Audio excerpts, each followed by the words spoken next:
Okay, there we go. I'll need to turn that all the way down.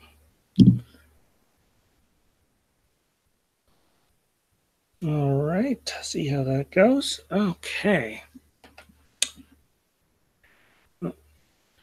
Hi, folks. Steven here. So we've got another one of these live streams, and today we're going to be going over some of the, I guess you could say, events of the last week. Very busy week in the world of Pokemon, I gotta say.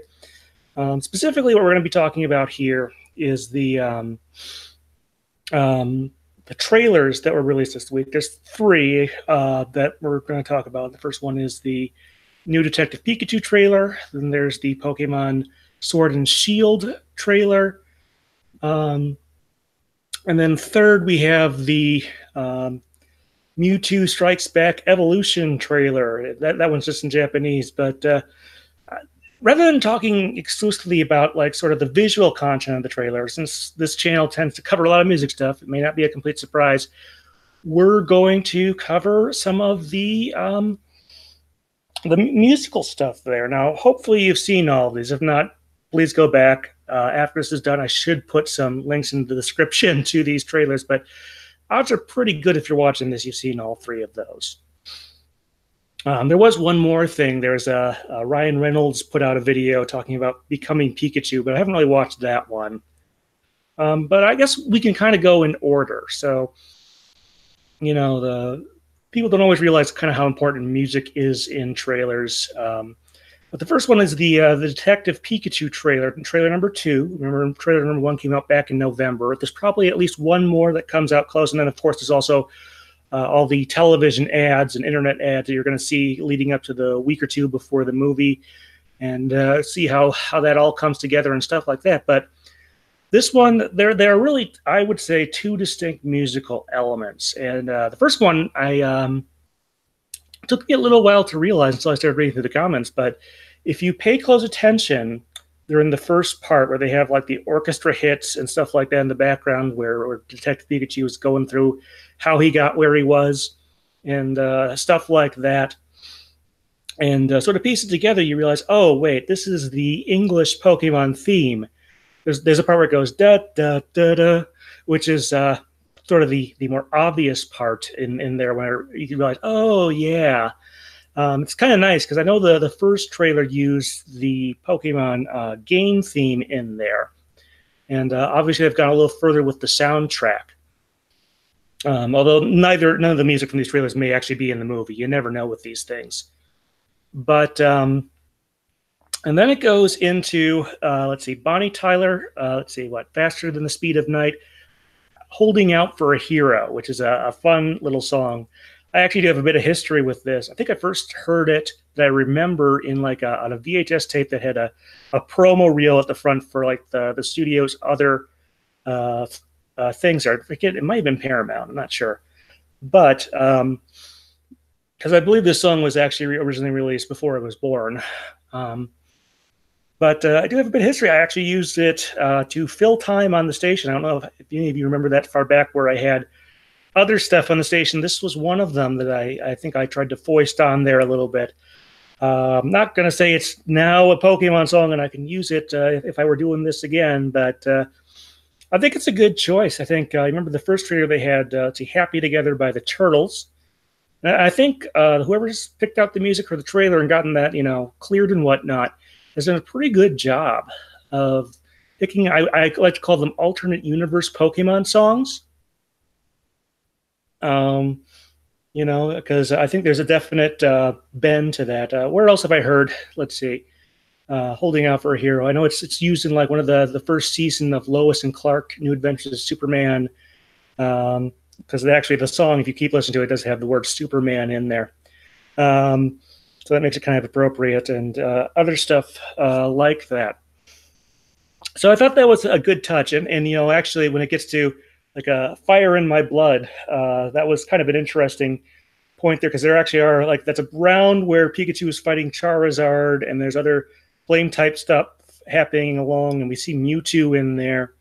Not a complete surprise with that. I don't know if we've seen. I haven't looked at some of the really detailed ones. It'd be nice to know if we saw Lucario in one of these, because that's like I haven't seen it featured prominently, and it's one of the more popular.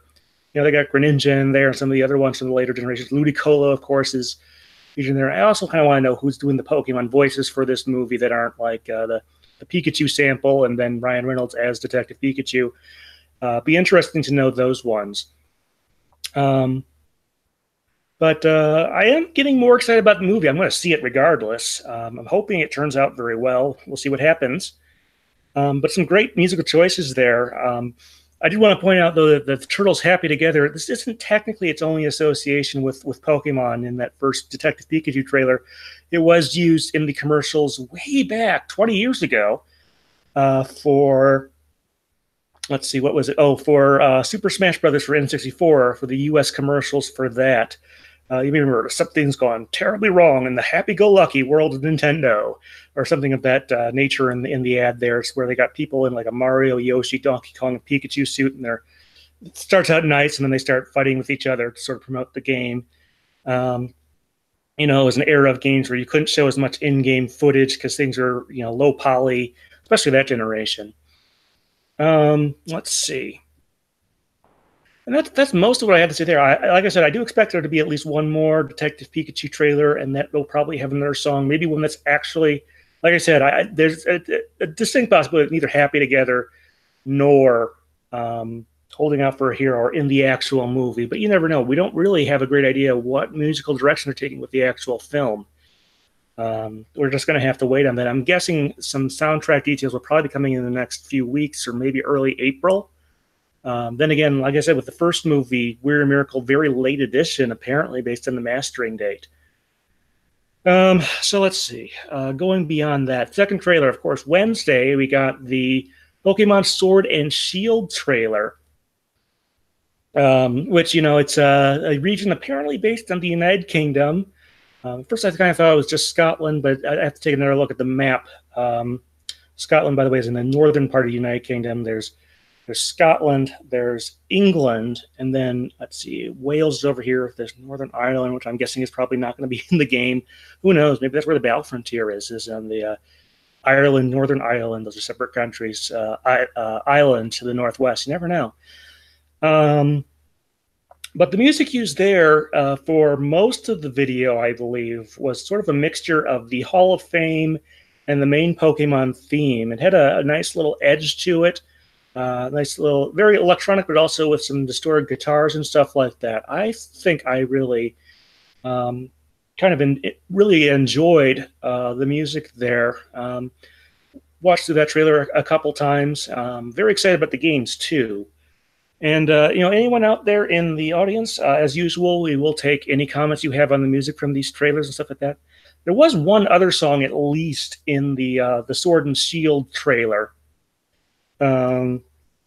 And I'm not sure exactly what it was. You have to listen partway in for it, but it sounds kind of like, I don't know, I may be misremembering this. Please correct me if I'm wrong. Like it's the underground exploration theme from Pokemon Diamond and Pearl, which I don't know about that one. I think I'm probably wrong with that, but it is something besides what they used in the rest of the trailer. So let's see. I think that was a lot of the music goes on. I do want to comment. I don't get why the voiceover, the English voiceover can't get Pokemon right. The elongated A sound for the accented E. It seems like a problem. I think they've had the same guy like at Worlds. If you take a look at some of those, do the translation there. I don't know his name or whatever that is there, but I'm not sure because I'm pretty sure this was handled largely by Nintendo themselves. It's actually on, I believe, their YouTube channel, not like there might be a copy of it on the official Pokemon channel, but when the main series games get announced, they usually do that on the Nintendo channel. But Sword and Shield look pretty cool. I actually mentioned to my mom. My mom is I think one of her dreams has always been to go to Great Britain at some point. She really digs like Sherlock and Harry Potter and stuff like that. It is based in the United Kingdom. Loves watching a lot of that stuff. She doesn't have a Switch yet, but I'm sure she will eventually. Um, so I wanted to sort of call that out there. Let's see what else we got. Okay, so third trailer. This one is only in Japanese, but I think I might actually have not so much to say musically about it, but this is the Mewtwo Strikes Back Evolution trailer. It's a little over a minute. It's the shortest of all three of these trailers that we, or presentations, I guess, if you want to talk about the Nintendo Direct that we got this week. That was on Thursday, I think. It was in Japan first. That might have affected the actual time at broadcast or whatever, stuff like that. But the music there is kind of what you expect. Well, the first part of it, they're going through the jungle trying to get the Mew fossil, and they're trying to. It kind of has that usual like jungle like drum bass vibe that you usually get in the places like that. I don't know if it's something that was used in the original movie in Japan or what. And then it goes into sort of that one for the actual part of the movie. Although we don't get to see a ton of it, they show a few shots there, but very early stuff there. But I kind of wanted to talk actually more um, about the let's see, about the what I think might be going on with this movie. Now, I don't have too much inside detail. I haven't gotten any press information on the Mewtwo Strikes Back Evolution. The Pokemon Twitter account for the U.S. did sort of link to it, but said more information coming soon for Western territories or something to that effect. So what happens there? Okay, sorry. This one is going to be CGI. I think I've heard a lot of folks say it's a lot like Robot Chicken. I don't think that's the actual, like the folks from William Street are somehow involved on this from Cartoon Network. That would be interesting. But I've made a few observations, and maybe I'm completely off base. I have no inside information, but I want to run something by you and tell me what you think.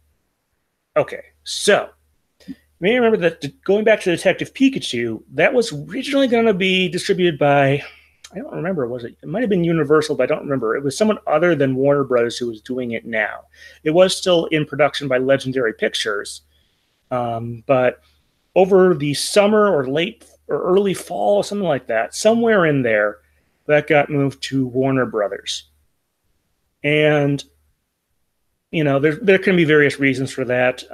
Maybe the other studio, maybe they got a better bid or whatever, or a better deal or something like that, or it's hard to say. But one thing that could explain it is that somehow when this CGI remake of Pokemon Mewtwo Strikes Back was greenlit, it's possible that they contacted some of the folks at Warner Brothers to, depending on how much they're doing here, if this is going to be like a redub, or if this is a shot-for-shot remake and they want to use as much of the original stuff as possible, or somewhere in between. We kind of really don't know what's going on with that. But let's suppose it is going to be closer to a shot-for-shot remake. I know that's going to disappoint some people. They really want some significant changes in there, but let's just say, for the sake of argument, Warner Brothers might have access to a lot of the production materials left over from Pokemon the first movie. Specifically, they might have isolated audio tracks and stuff like that that would be really helpful. So, for example, if they need to have like the score, if they're going to reuse elements from that in this remake, or things like that. And that may be part of what actually brought them into the whole shebang with Detective Pikachu and all that. It's kind of a hunch. The other thing that I'm thinking of is that, Disney, Warner Brothers' greatest rival as a studio, I would say, is doing all those live action remakes of their movies. They've got Aladdin and Lion King, and maybe something else coming out this year. Warner Brothers, doesn't have a huge library of animated stuff they can work from. Although the idea of a reverse Space Jam is kind of fun to me, but they're actually in the works of Space Jam 2, which I think is coming out late this year. But that would be funny to have an animated Michael Jordan and CGI realistic-looking Looney Tunes. That's probably actually not a good idea, but I wanted to put that out there as kind of a joke. But maybe this is their take, and maybe they're going to have a larger hand than you might think otherwise in this movie, getting it distributed. I mentioned last week talking with Anne that they might be angling for like a wide cinema release, something bigger than the digital events they've been doing. And this could offer a way to do that or something of that nature. Like I said, we know very little about certainly the English production of this movie.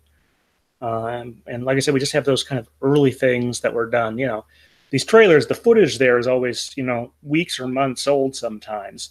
If a thing is still going through like post production and cleanup and stuff like that, these aren't necessarily the final things, and they may not have like all the final effects and stuff like that. So we're kind of in the dark there, but I wouldn't put it out of the question that somehow Warner Bros. Is also going to be involved with the Western distribution of the Mewtwo Strikes Back remake. It seems decently likely for kind of a variety of reasons. Even if that is true, I can't say exactly what the reasons are, but I just thought I would throw out a few there. If you have any ideas or any concurrence or differing opinion or anything like that, please do go ahead and give us a comment. We always like that. I am keeping an eye on the chat here. So if you are listening live, go ahead and type in there. Okay, so that kind of covers basically all three. Let me get a little drink of water here. 1 second. Ugh.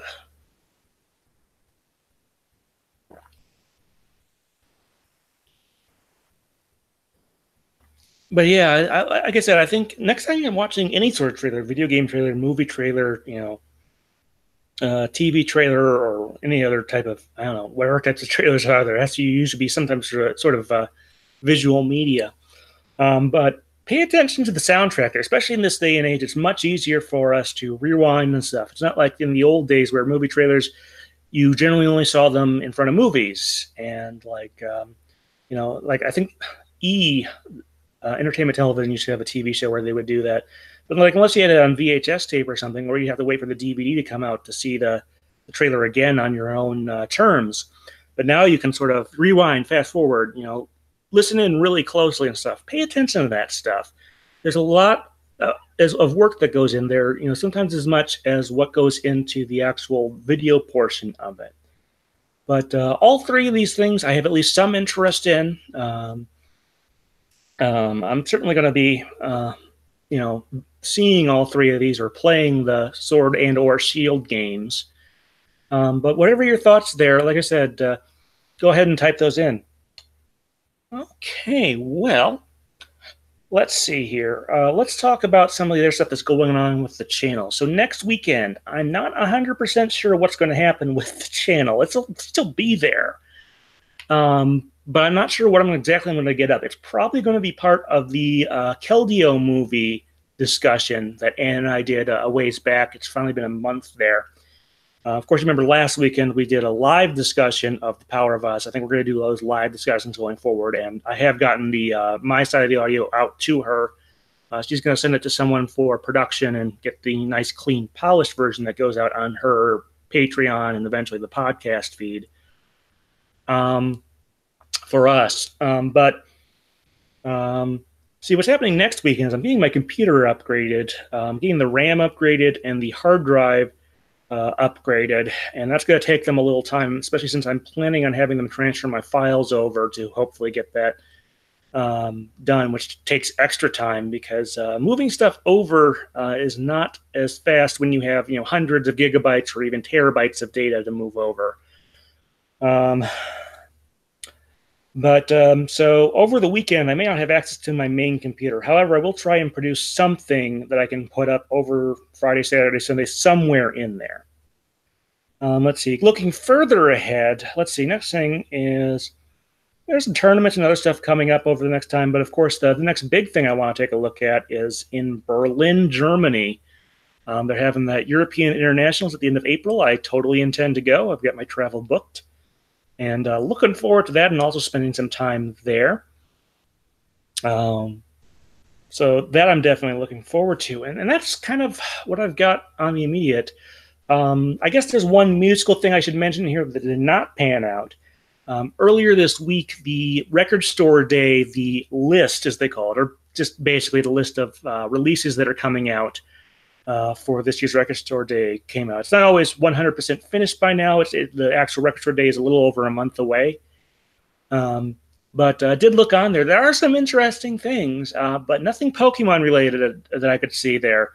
A little disappointed. I figured, maybe this would finally be the year they do that, but who knows? Maybe they're saving stuff for later.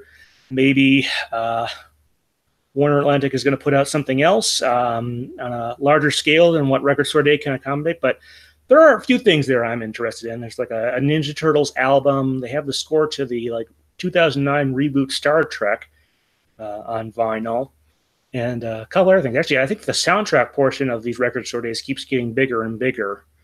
Um, on the other end of the age appropriate scale, after this year, they have like the soundtrack from South Park, bigger, longer, and uncut on vinyl. So we there, I suppose.